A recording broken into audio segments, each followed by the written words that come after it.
Hey, my Legion, how y'all doing today? I thought it only fitting that I do like a little video in memory of George Animal Steele, who passed away uh, at age 79 from kidney failure, unfortunately.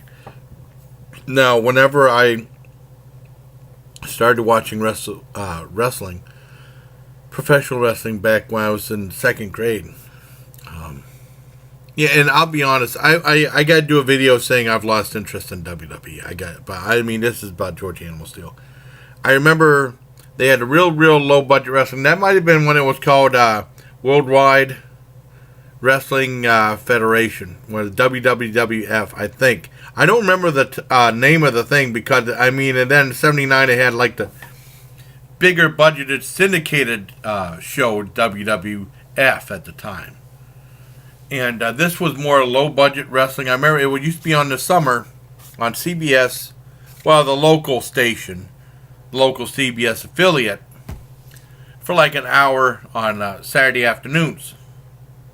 And I mean, the only other thing of wrestling I remember was Andre the Giant back in the old days in Albion. He used to play Sasquatch or Bigfoot in $6 Million Man. I knew about him. And you see Andre the Giant on this one too, and he'd usually be wrestling like two or three other little guys and beating them up. And then George the Animal Steel was the other most notable figure on there. I remember really enjoying his work as a kid and thinking he was really funny with the green tongue and the way he used to tear apart the turnbuckle with his chewing it apart and ripping it apart and putting it in people's face. And like he'd do like these poses like this. Really funny stuff. I was a big fan of his. I really enjoyed seeing him as a kid and even growing up. And he kind of got out of wrestling in '88, but he made like appearances every so often. And then he had like a little resurgence. He was starring Tim Burton Ed Wood movie as Tor Johnson, playing Tor Johnson, and he was great in that. And then he was doing a series of commercials with Tony Randall in the '90s, and he's actually very smart and well spoken man. I mean, you don't get that from George Animal Steel. He kind of dumbs it down a lot. And I remember he did. I remember I saw a wrestling tape, bloopers, bleeps, and body slams. I remember Gene Oakland always had a problem pronouncing that in the video. And these are like the old WWF, not WWE videos back in the '80s. And then they had like the wedding I think of Butcher Vachon and someone else, and they had all the wrestlers there, and they said George the Animal Steel, do you want to give a toast to the bride and groom? And he's like this.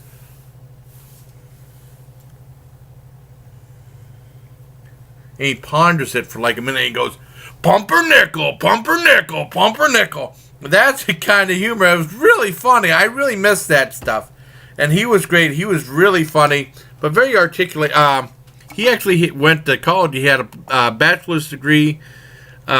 He played college football and earned a bachelor's of science and a master's degree, and worked as a teacher before moving into professional wrestling in the '60s.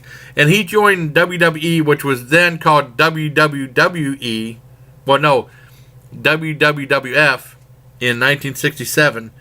And I guess he started wearing a mask and calling himself the Student. And then he dropped this guy's and adopted the alias George the Animal Steel.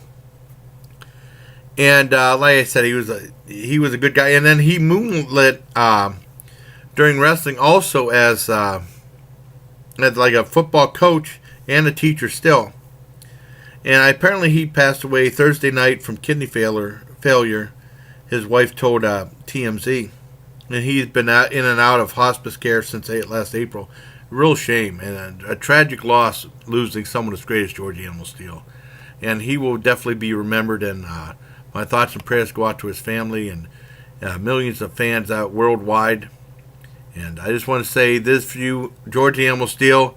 You were a really good legend. And I'm glad he got inducted. He should have gotten inducted in the Hall of Fame, and I believe he did. And he was very well spoken, but I mean, they always toned it down. I know Classy Freddie Blassie was his manager. He was a very entertaining person, both in and out of the ring. and a good actor. He was really good playing Tor Johnson in the Ed Wood movie. So and he was in some other movies too. But that was like his big break.